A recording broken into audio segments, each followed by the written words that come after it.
જૂનાગઢમાં મનોરંજન guest house હોલમાં વિચરતી વિમુક્ત જાતિઓના આગેવાનોની આ શિબિર માં વિચરતી વિમુક્ત જાતિના આગેવાન શ્રી બટુકભાઈ મકવાણા વિચરતી વિમુક્તને ન મળતા લાભો ગરીબ પ્રજાને મજૂર ને લાભના અધિકાર વિશે જોરદાર રજૂઆત કરવામાં આવી હતી। આ શિબિરમાં હુસેનભાઈ દલ, જીસાનભાઈ એડવોકેટ, ઘનશ્યામભાઈ એડવોકેટ, કાળુભાઈ ચાવડા, જયંતિભાઈ ચાવડા, સમજુભાઈ સોલંકી, પરેશભાઈ પરમાર, રમેશભાઈ પરમાર સહિતના આગેવાનોએ વિચરતી વિમુક્ત જાતિઓની સમસ્યા બાબતે ધારદાર રજૂઆતો કરી હતી।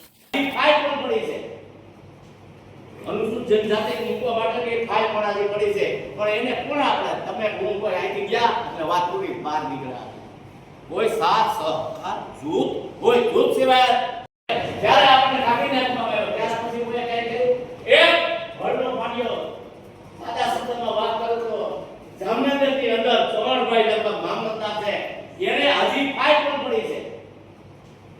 અનુસૂચિત જનજાતિ મૂકવા માટેની ફાઇલ પણ આજે પડી છે, પણ એને કોણ આપણે તમે ગુમ પર આઈ ગયા અને વાત પૂરી બહાર નીકળ્યા। કોઈ સાથ સહકાર જૂથ કોઈ જૂથ સિવાય અત્યારે આ જમાનાની જૂથ સિવાય કોઈ વસ્તુ તમારે ચલાવી લેતા હાલે જ નહીં। જૂથ જ જોઈ, સંગઠન જોઈ, આટલું કઈ અને હું વિમુક્ત સાહેબને નમ્ર વિનંતી કરું કે અનુસૂચિત જનજાતિની પ્રક્રિયા થાય।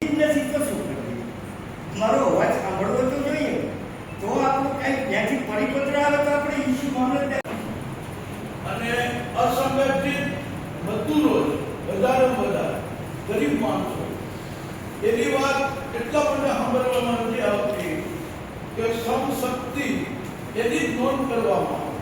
એટલે મેં નક્કી કર્યું કે ભાઈ વિચરતી જાતિ માટે આપણે સંગઠન દાખલા કરવાનો બનાવો 1 કરોડ અને જેની એમ કે 25 લાખની ગુજરાતમાં વસ્તી હોય અને ભારતમાં 22 કરોડની વસ્તી હોય, આનું સંગઠન જરૂરી। આપણે એ વાતો કરશું વ્યાજ આવો એ પરિસ્થિતિ રહેવાની। એટલે એક સંગઠનના ભાગરૂપે અમે નક્કી કર્યું કે પહેલું કામ છે એ વિચરતી જાતિના દાખલા। ગામથી દાખલા નહીં મળે, ગામથી આપણે કઈ કરી જ નથી રહેવાનું। તો ગુજરાત સરકારના ઘણા જીયા છે આપણા હિત માટે કે ભાઈ સમાજનું સીધે શક્તિ હોય, સમાજ પ્લસ હોય, તેનું રજીસ્ટર હોય, પણ અમલદારો સાહેબે કીધું મને બહુ ખુશીની વાત છે કે પહેલા તો અધિકારીઓને તાલીમ વર્ગ લેવાની જરૂર છે કે ગુજરાત સરકારે જે વિચરતી વિમુક્ત જાતિ માટે જીઆર બહાર પાડ્યા છે એને દાખલા દેવાનો અમલ કરવો જોઈએ, ઠાકોર છે। મારી પાસે જીઆર બધાય છે કે ભાઈ એ પ્લસ હોય નાથનું કે એને આવતી આપી દે પછી એને દેવો દીધા અથવા સીધે એને ઘેરે દે પછી કે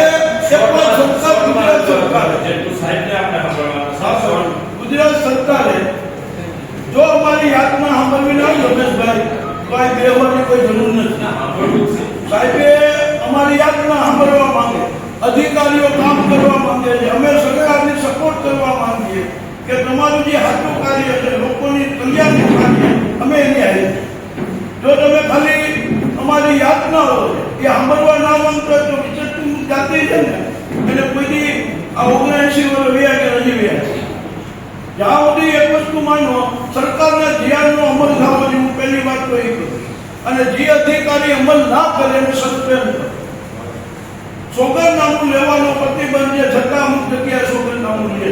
ગુજરાત સરકારનો જીઆર છે, ગુજરાત સરકારે હારા જીઆર બહાર પાડ્યા વિચરતી જાતિમાં, એનો અમલ કરવાનો જવાબદાર કોણ?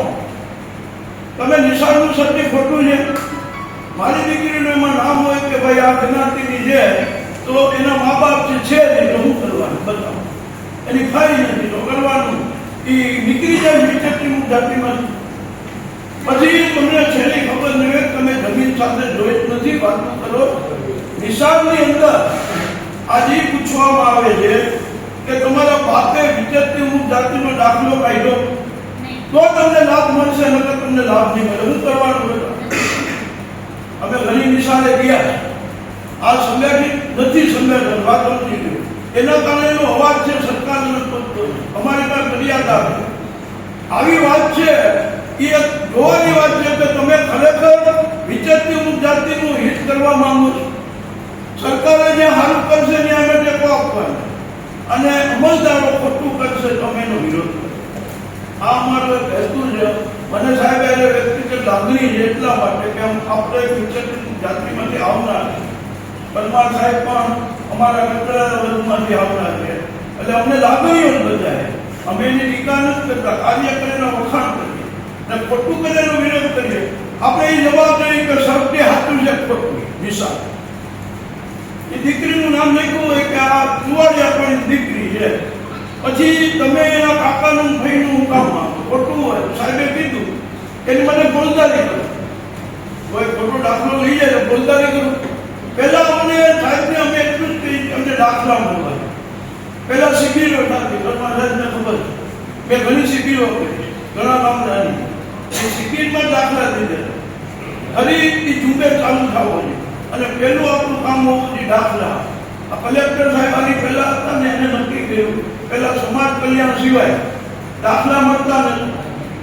કલેક્ટર સાહેબે હુકમ કર્યો કે તાલુકા વિકાસ અધિકારી મામલેદાર જે તે વિસ્તારમાં હોય એને પણ દાખલા કાઢે, પણ એ ના કાઢે હું કરવી. એટલે અમે એક કમિટીની માંગણી કરીએ કે વિચરતી મુક્ત જાતિની અન્ય જ્ઞાતિની કમિટી છે એ વિચરતી મુક્ત જાતિની કમિટી બને. અમારું દુઃખ દર્દ એ કમિટી નોંધ કરે, અને સરકાર અગર અમારી ફરિયાદ હોય તો રજૂઆત હોય, કોઈ અમને સમજદાર જ નથી. હું તો એ એટલું જ કહીશ આજ ખેલે. અને સાહેબ જે આમાં ગંભીર બાબતની નોંધ લે કે દાખલા બાબત અને કમિટી બાબત એવી મારી માંગુ છું.